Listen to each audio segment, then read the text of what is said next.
The Kytherian Empire stretched across 17 star systems, but its queen had not shown her face for 30 years. Queen Zara ruled from the shadows of her palace on the fortress moon of Vextar, speaking only through holographic projections that showed a younger version of herself. Her subjects remembered the beautiful princess who once walked among them, but that was before the curse began to change her. All Kytherians grew crystals on their skin as they aged. It was their greatest pride and their mark of wisdom. The elders displayed magnificent formations of clear, bright crystals that caught starlight and made rainbow patterns across their bodies. Children would stare in wonder at these natural jewels, dreaming of the day their own crystals would grow. But Zara's crystals had grown wrong. Instead of the clear, straight formations her people expected, her crystals twisted into dark, jagged shapes. They sprouted from her face and arms in chaotic patterns, sharp and uneven. The other young nobles had whispered cruel names behind her back. The broken princess, they called her. The cursed one. When she became queen after her father's death, the whispers became, the monster queen, and, she who hides. For 3 decades, Zara had ruled wisely and well, but always from behind curtains and screens. Her people knew her voice and respected her decisions, but they had forgotten her face. Even her closest advisors had not seen her in person for years. She told herself it was better this way. A queen should be strong and beautiful, not twisted and broken like a shattered crystal. The morning that changed everything began like any other. Zara sat in her hidden chamber, watching the throne room through dozens of cameras as her advisors prepared for an important meeting. The humans had finally agreed to peace talks after years of small conflicts along the border worlds. Today, their diplomat would arrive. Your Majesty, her chief advisor, General Korth, spoke to the empty throne where her hologram would soon appear. The human ship has landed. Their diplomat requests an audience. Zara adjusted her heavy robes and activated the hologram projector. In the throne room, her image appeared on the royal seat, the image of her younger self, beautiful and unbroken. Bring him in, she said through the speakers. The doors opened, and the human walked in. Zara had seen humans before through her spy networks, but never this close. This one was tall but not threatening, with brown hair and kind eyes. He wore simple diplomatic clothes, not the flashy uniforms that most species favored. He looked around the throne room with genuine interest, not the bored expression most diplomats wore. Your Majesty, the human said, bowing respectfully. I am Ben Torres, representative of Earth's Diplomatic Council. Thank you for agreeing to these peace talks. Welcome to Vextar, Ben Torres, Zara replied through her hologram. She studied him through her cameras. Something about this human felt different. He did not stare at her projection with the greedy eyes she was used to seeing. Instead, he seemed more interested in the architecture around him.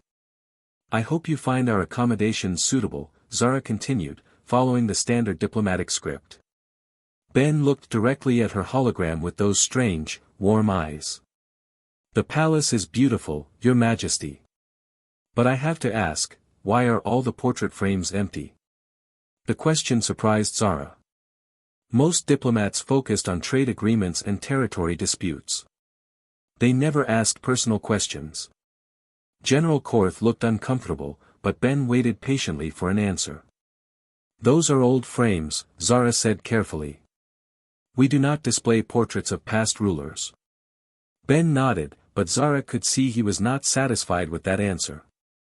He walked closer to one of the empty frames, studying the detailed carving around the edges. These frames are beautiful. The crystal work in the corners is amazing. Your people are incredible artists. Again, he surprised her. Most species only noticed Kytherian crystal work when they wanted to buy and sell it. This human seemed to appreciate it for its own sake. We shall begin negotiations tomorrow, Zara said, wanting to end the conversation before he asked more uncomfortable questions. General Korth will show you to your quarters. But as Ben was led away, Zara found herself watching him through the cameras.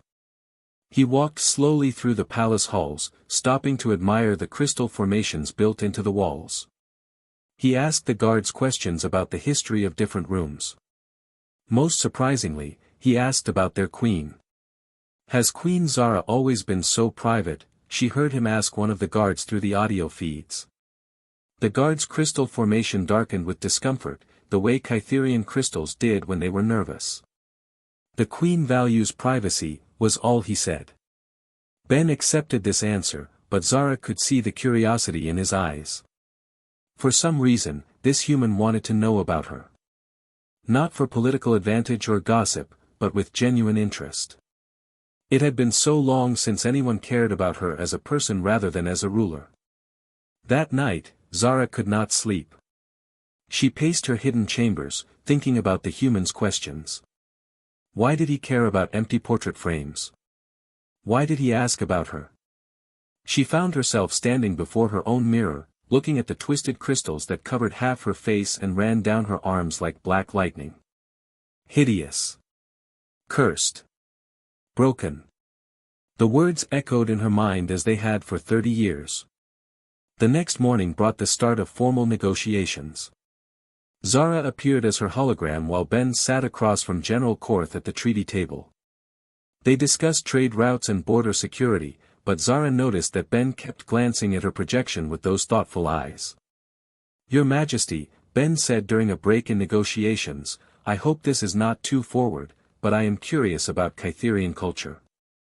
On Earth, our leaders often meet face to face for important agreements. Is there a reason you prefer holographic communication?" General Korth's crystals flashed red with anger. "How dare you question our queen's choices?" But Zara held up a hand to stop him. Something in Ben's voice was not challenging or rude. He sounded genuinely interested in understanding their ways. "It is our tradition," she said simply. Ben nodded respectfully. "I understand. Every culture has its own traditions. I just wanted to make sure I was not accidentally being disrespectful by not knowing your customs." The consideration in his words surprised Zara again. Most diplomats never worried about accidentally offending anyone. They just demanded what they wanted and expected others to accept it. As the day continued, Zara found herself watching Ben more carefully. When he ate their traditional crystal fruit, he asked about how it was grown. When the guards showed him the crystal gardens, he listened to every detail about their care. He treated her people with genuine respect, not the fake politeness most aliens showed. But it was what happened at the end of the day that changed everything. Zara was alone in her chamber, preparing to end the holographic connection, when the projector began to spark. She had been using the same system for years, and it was finally breaking down. Warning lights flashed across her control panel. "System malfunction," the computer announced in its cold voice. "Hologram generator failing." In the throne room, her perfect image began to flicker and distort. Ben looked up from his papers with concern.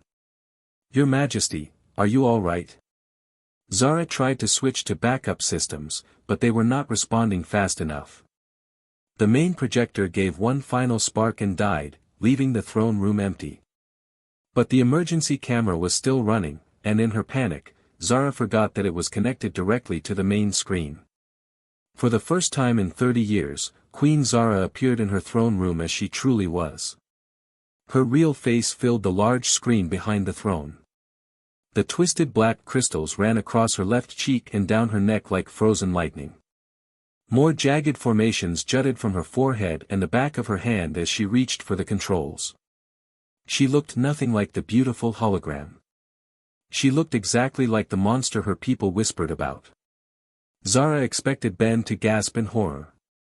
She expected him to call for guards or demand to speak with someone else. She expected the disgust and fear she had seen in every mirror for 30 years. Instead, Ben did something impossible. He smiled. Not a diplomatic smile or a fake expression of politeness. A real smile of wonder and amazement. His eyes went wide, but not with horror. With fascination. "Incredible," she heard him whisper. Zara's hand froze over the emergency shutdown button. She stared at the human on her screen, who was staring back at her with something she had not seen in anyone's eyes for decades. Not disgust or pity or fear, but genuine awe. For just a moment, their eyes met across the technological divide. Ben's expression was so openly amazed, so clearly impressed by what he saw, that Zara forgot to breathe. No one had ever looked at her that way. No one had ever seen beauty in her broken crystals. Then reality crashed back. She slammed her hand down on the shutdown button, cutting all connections to the throne room. The screens went dark, leaving her alone in her chamber with her racing heart and the impossible memory of a human smile. But in that brief moment of connection, something had changed. For the first time in 30 years, Zara began to wonder if she really was as hideous as everyone said. Because in Ben's eyes, she had seen something that contradicted everything she believed about herself. She had seen wonder. And for the first time since she was a young princess, Zara began to hope that maybe, just maybe, she was wrong about everything. Sleep would not come to Queen Zara that night. She paced her hidden chamber like a caged animal, her mind spinning with the memory of Ben's face. That look of wonder still haunted her. She had spent 30 years believing that anyone who saw her true form would run in terror. But the human had smiled. He had stared at her twisted crystals with amazement, not disgust. It had to be a mistake. Maybe the camera had not shown her clearly. Maybe he was just good at hiding his true feelings. Humans were known to be skilled at deception when it served their purposes. Yes, that had to be it. No one could look at her broken crystals and see anything but ugliness. But even as she told herself these things, Zara found herself standing before her mirror again. The black, jagged crystals that covered the left side of her face caught the dim light of her chamber. They twisted and branched like frozen lightning, sharp and chaotic where they should have been smooth and straight. For 30 years, she had seen only ugliness in that reflection. But now, with the memory of Ben's expression fresh in her mind, she found herself looking more carefully. The way the crystals caught and scattered light was different from normal formations. Instead of simple reflections, her crystals broke the light into complex patterns that danced across the walls. Strange. She had never noticed that before. Morning came too soon, bringing with it a decision she had been avoiding. The negotiations would continue today, but she could not face Ben through a hologram again. Not after what had happened. He had seen her true face, and everything had changed. She could hide behind her projections forever, pretending the moment had never happened, or she could do something that terrified her beyond words. She could meet him in person. The idea made her crystals ache with fear, but she could not stop thinking about it. For 30 years, she had wondered what it would be like to have a real conversation with someone who was not afraid of her appearance. Ben had already seen her at her worst. What more did she have to lose? Her personal guard, Captain Vera, arrived with the morning reports. Vera was one of the few people who still saw Zara face to face, and even she kept her eyes carefully lowered when they spoke. "Your Majesty," Vera said, bowing deeply. "The human diplomat is waiting in the conference room for today's negotiations." Zara took a deep breath. "Cancel the holographic projection for today. I will meet with him in the Crystal Gardens." Vera's head snapped up in shock, her own perfect blue crystals flashing with surprise. "Your Majesty, are you certain? The gardens are outdoors. Anyone could see you." "The private section," Zara clarified.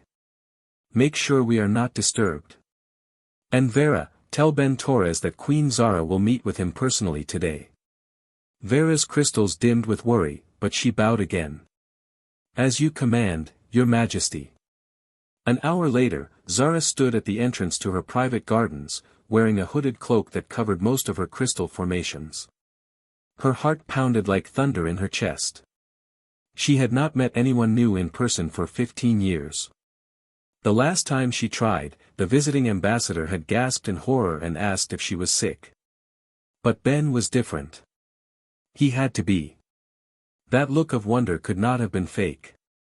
She heard footsteps on the crystal path before she saw him. Ben appeared around a corner of the garden maze, walking slowly and looking around with the same curiosity he had shown in the palace halls. When he saw her waiting by the central fountain, he stopped and bowed respectfully. "Your Majesty," he said. "Thank you for agreeing to meet with me personally." Zara's throat felt dry. "I thought it was time for a more direct conversation." She kept her hood up, shadows hiding most of her face.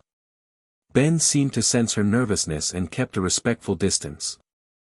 They began walking along the garden paths, past towering crystal trees that sang softly in the breeze. "These gardens are incredible," Ben said, his voice full of genuine appreciation. "I have never seen crystal formations that grow like living plants. How is this possible?" Despite her fear, Zara found herself explaining the ancient techniques her people used to encourage crystal growth. Ben listened with complete attention, asking thoughtful questions about the process. His interest seemed so real that she began to relax slightly. They paused beside a grove of silver crystal trees whose branches chimed like bells when the wind touched them. Ben stood quietly, listening to the music they made. "On Earth, we have nothing like this," he said softly. "The closest thing would be wind chimes, but those are simple metal pieces. This is like nature itself making music." Something in his voice made Zara brave. Before she could lose her nerve, she reached up and pulled back her hood. Ben turned to look at her, and for the second time, she saw that expression of amazement cross his face. But this time, she could watch him more carefully. His eyes traced the lines of her twisted crystals, following their chaotic patterns across her face and down her neck. She waited for the moment when wonder would turn to disgust. But it never came. "Magnificent," Ben breathed, and he took a step closer. "Your Majesty, this is extraordinary. I have studied crystal formations on dozens of worlds, and I have never seen anything like this." Zara's voice caught in her throat. "You think they are extraordinary?" Ben nodded eagerly. "The pattern complexity is incredible. Look how they branch and spiral. Most crystals grow in simple, predictable structures, but these are like mathematical art. Each formation is completely unique." He gestured to the crystals on her left cheek, his hands moving expressively as he spoke. "See how they catch the light from multiple angles? Instead of just reflecting it straight back, they scatter it into all these different patterns. It is like wearing living jewelry that creates its own light show." Zara stared at him. "But they are twisted. Broken. They grew wrong." Ben's expression grew puzzled. "Wrong? Who told you they grew wrong?" "Everyone," Zara said quietly. "My people's crystals should grow straight and clear, like those you see on my guards and advisors. Mine are chaotic and dark. They called me the Broken Queen." Ben was quiet for a long moment, studying her face with those thoughtful eyes. Then he smiled, and it was the warmest expression she had ever seen. "Your Majesty, on Earth we have a saying, beauty is in the eye of the beholder. What one person sees as broken, another sees as unique and wonderful." He gestured to the crystal gardens around them. "Look at these trees. They do not grow in straight lines either. They branch and twist and spread in all directions. Do you think they are ugly because they are not perfectly straight?" Zara looked around at her beloved gardens. She had always thought them beautiful, with their flowing, organic shapes that seemed to dance in the light. "No," she said slowly. "They are beautiful because of how they grow." "Exactly," Ben said. "Your crystals are the same. They tell a story of unique growth, of something special that happened during their formation. On Earth, our most prized crystals are often the ones that grew under unusual conditions. We call them rare treasures." He paused by a small reflecting pool and pointed to their reflections in the water. "Look how your crystals create patterns on the water's surface. The way they break up light creates ripples of color that change as you move. I have never seen anything so beautiful." Zara looked down at their reflections, and for the first time, she tried to see what Ben saw. The twisted black crystals did create complex light patterns that danced across the water. The jagged formations caught sunshine and moonlight differently than smooth crystals would, breaking them into thousands of tiny rainbows. Where I come from, Ben continued, artists spend their whole lives trying to create patterns as complex as what grew naturally on your face. Humans travel across galaxies just to see crystal formations that are half as intricate as yours. Really? Zara asked, her voice barely above a whisper. Ben nodded seriously. Really? If you came to Earth, people would line up for miles just to see the patterns your crystals make. Scientists would want to study how they formed. Artists would want to paint them. Children would stare in wonder and ask their parents if you were made of magic. The idea was so foreign to everything Zara believed about herself that she could barely process it. But my own people think I am hideous. Then your people have forgotten how to see true beauty, Ben said firmly. Sometimes it takes an outside perspective to remind us what we have been missing. They continued walking through the gardens, and Ben kept pointing out details about her crystal formations that he found fascinating. The way they reflected light differently depending on the angle. How they seemed to pulse with inner color when she moved. The mathematical precision of their chaotic patterns. No one had ever spoken to her this way. No one had ever looked at her and seen art instead of ugliness. As they talked, Zara felt something inside her chest that she had not experienced in decades. It was warm and light, like sunshine after a long winter. Hope. For the first time in 30 years, she began to wonder if Ben might be right. Maybe her crystals were not broken. Maybe they were just different. And maybe different could be beautiful. When they finally sat beside the singing fountain, Ben looked at her with those kind eyes and said something that changed her world forever. Your Majesty, you are the most beautiful person I have met in all my travels across the galaxy. Not because your crystals are perfect, but because they are perfectly you. They tell the story of someone who has survived and grown strong despite being told she was broken. That kind of beauty is rarer than any treasure in the universe. Zara felt tears gathering in her eyes, but for the first time in years, they were not tears of sadness. They were tears of wonder, of hope, of a future she had never dared to imagine. Maybe the human was right. Maybe it was time to stop hiding in the shadows and start seeing herself the way Ben saw her. Maybe it was time to step into the light. The morning of the peace treaty signing arrived with unusual activity throughout the palace. Word had spread among the staff that something extraordinary was going to happen, though no one knew exactly what. Queen Zara stood before her mirror in the royal chambers, no longer hidden in her secret room. For the first time in 30 years, she was preparing to appear in public as herself. Her hands trembled as she arranged her hair to frame her crystal formations rather than hide them. The black, twisted crystals caught the morning light streaming through her windows, creating dancing patterns on the walls. Ben had been right about their beauty, but old habits of shame died hard. Captain Vera knocked softly on the door. Your Majesty, the delegates are gathering in the Great Hall. Are you ready? Zara took one last look at her reflection. The face that stared back was the same one she had hidden for decades, but somehow it looked different now. The crystals that had once seemed like a curse now looked like a crown of living jewelry, unique and magnificent in their complexity. I am ready, she said, and meant it. The walk to the Great Hall felt like the longest journey of her life. Palace guards lined the corridors, their own crystal formations flashing with nervous energy as they caught glimpses of their queen's true face. Some stared in shock, others in wonder, but none turned away in disgust as she had always feared they would. When the massive doors to the Great Hall opened, a hush fell over the assembled crowd. Representatives from 17 star systems had gathered to witness the historic peace treaty between the Kytherian Empire and Earth. They had all expected to see Queen Zara's familiar holographic projection presiding over the ceremony. Instead, they saw their queen as she truly was. Gasps echoed through the hall as Zara walked steadily toward the throne.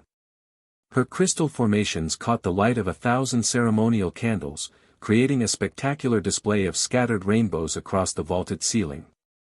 She had never looked more royal or more powerful than she did in that moment of complete honesty. Ben stood among the human delegation, and when their eyes met across the great space, he smiled that same warm smile that had started everything. That simple expression of joy and acceptance gave Zara the strength to take her place on the throne that had sat empty for so long. "My people," she said, her voice carrying clearly through the vast hall. "Today marks not only peace with Earth, but a new chapter for our empire. For too long, I have ruled from the shadows, believing that a queen should be perfect. Today I learn that true perfection lies not in meeting expectations, but in embracing what makes us unique." The crowd murmured among themselves, crystal formations flickering with confusion and curiosity. They had whispered about their hidden queen for decades, but seeing her now, many began to understand why she had withdrawn.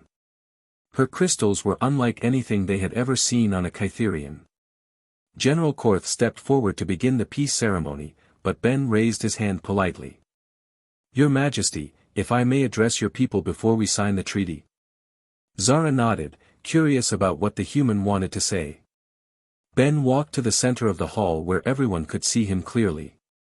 He looked around at the assembled Kytherians with their perfect, clear crystal formations, then up at Queen Zara with her twisted, complex patterns.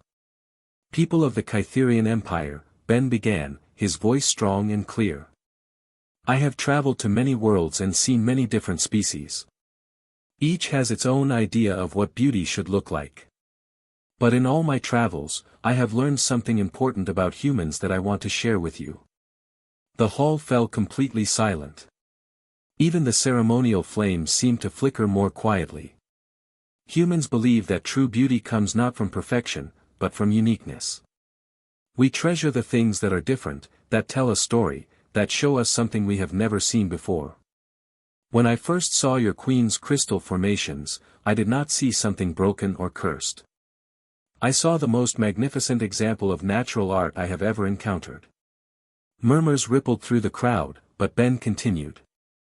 "On Earth, we have museums where people travel from across the planet just to see crystals and gems.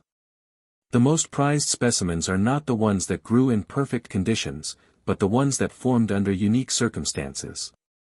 They are rare, beautiful, and irreplaceable precisely because they are different." He gestured toward Queen Zara, whose crystal formation seemed to pulse with inner light in response to his words. "Your queen does not wear a crown because she is already crowned by nature itself. Those crystal formations are not a curse but a blessing, not a flaw but a masterpiece. Any species in the galaxy would consider themselves fortunate to have a leader who carries such natural beauty." The crowd was beginning to stir with new energy. Zara could see some of her subjects looking at her with fresh eyes, beginning to see what Ben saw in her unique formations. But it was what happened next that truly changed everything.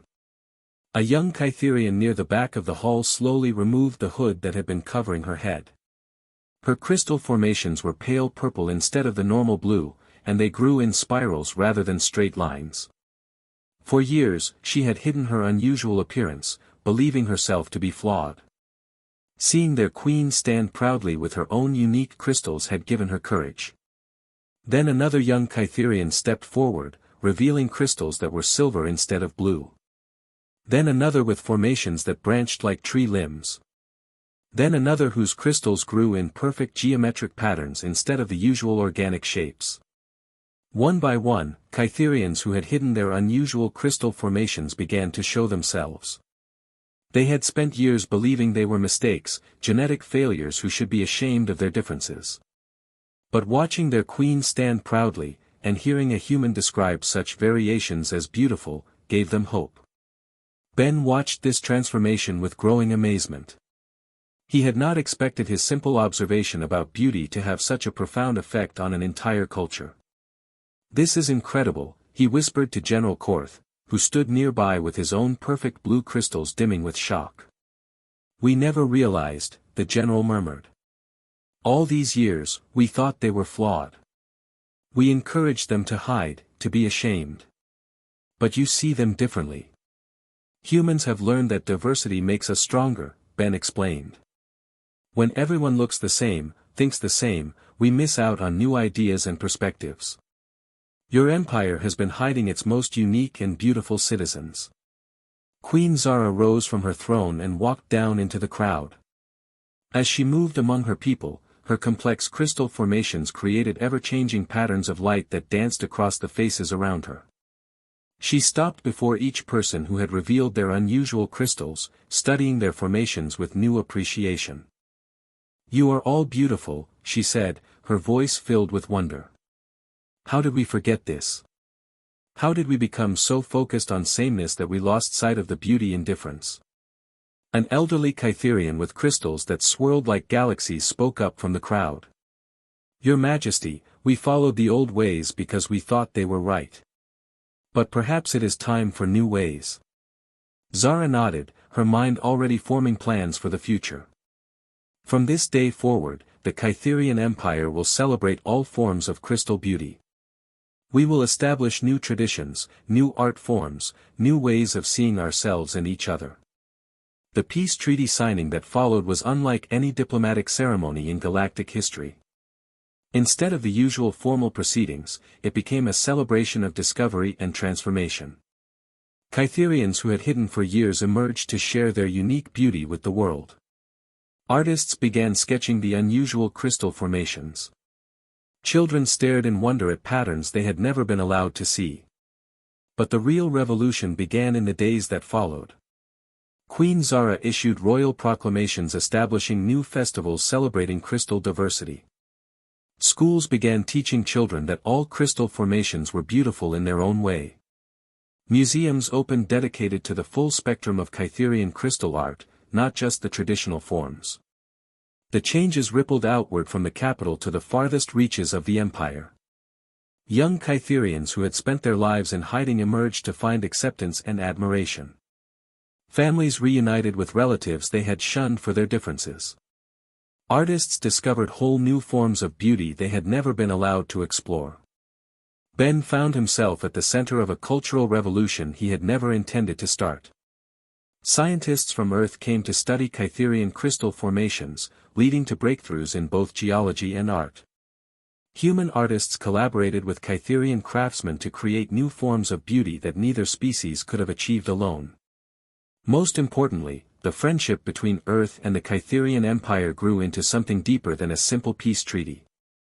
It became a partnership based on understanding, acceptance, and the shared belief that differences should be celebrated rather than hidden.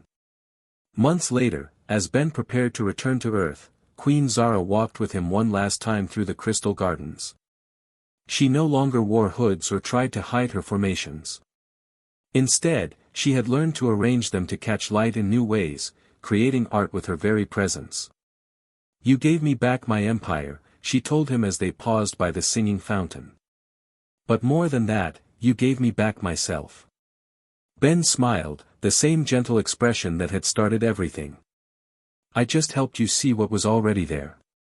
The beauty was always yours, Your Majesty. You just needed someone to remind you to look." Queen Zara nodded, understanding now that the greatest gift humans offered was not their technology or their trade agreements. It was their perspective, their ability to see wonder in what others considered broken, beauty in what others called flawed. The Kytherian Empire had learned to see itself through human eyes, and in doing so, had discovered that they were far more beautiful than they had ever dared to imagine.